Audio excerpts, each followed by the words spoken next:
magandang araw mga lods. For today's video mga lodi, may iniwan sa ating Suzuki Bandit 650 mga lods. So subukan natin review. So hindi naman to content natin, no?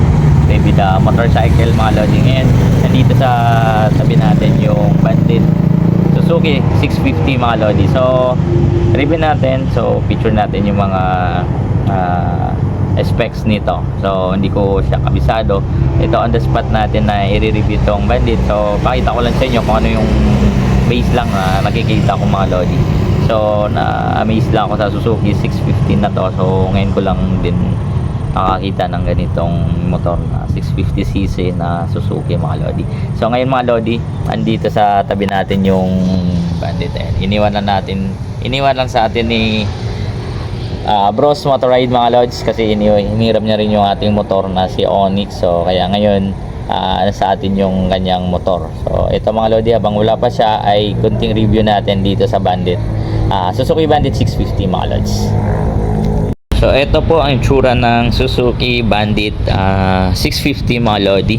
So pansin ko sa kanyang engine mga lodi. So siyempre pag motor yung titingnan natin, unang-una, 'di ba, engine. Ayan. So pasensya na mga lodi, hindi tayo expert dito sa mga motorcycle review. So nakikita ko apat yung kanyang ganito, yung tambucho niya.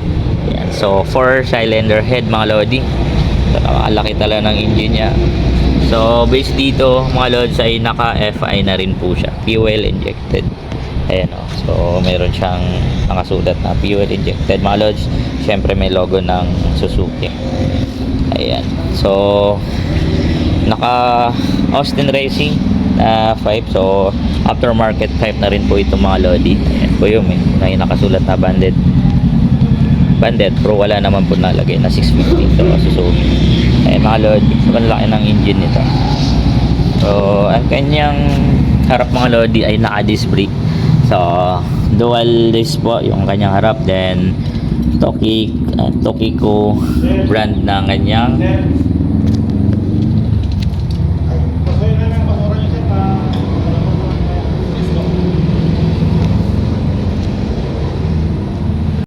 and this mga lodi ay kanyang brake system. So doble. So merong sa kabila. Ayan. So kabilaan po. Ayan, dual disc brake, dual brakes. Ayan. So yung kanyang gulong mga lodi ay pinalitan na rin po ito. So hindi na po ito stock. So yung nakakabit sa kanya na gulong mga lods 120 by 70 by 17 mga lodi. So lapad-lapad na kanyang gulong. So yan, naka LED light na rin po siya mga lods, LED lights. Ano po ba? Ayan o. Ito lang mga lodi, napaka solid. Ayan. Hindi ko alam po ilang litro yung gasoline nito. Basta ang laki ng kanyang tangke mga lods. Ayan. Ito naman yung kanyang harap. Ayan. Yung kanyang, paano ba to?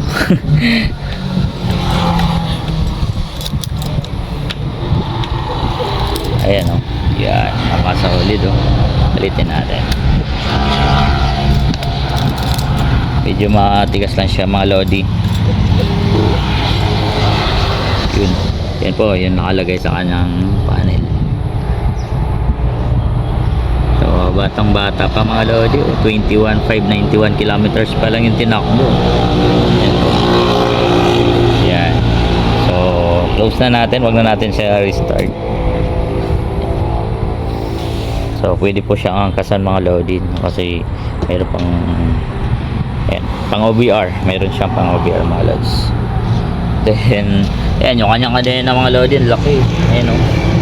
Then yung gulong niya sa likod ay 180 by 55. So medyo manipis na malapad yung kanyang gulong mga lods. So in Pirelli Angel scooter po, diba? Ay Pirelli Angel GT. Ayan. So hindi pala ayan o. So nasanay ako sa Pirelli Angel scooter kasi scooter yung gamit natin. So yan lang mga lodi. So sitting height niya mga lods 5'5" po tayo. Pero abot na natin to. Mga 5'4", kayang-kaya pa dito sa upuan na to. So mababa lang siya mga lods. Malaki lang sa tingnan. At mahaba. Ayan. yun lang yung makikita natin sa motor na to mga lods, yung konting review natin dito, napaka solid nito.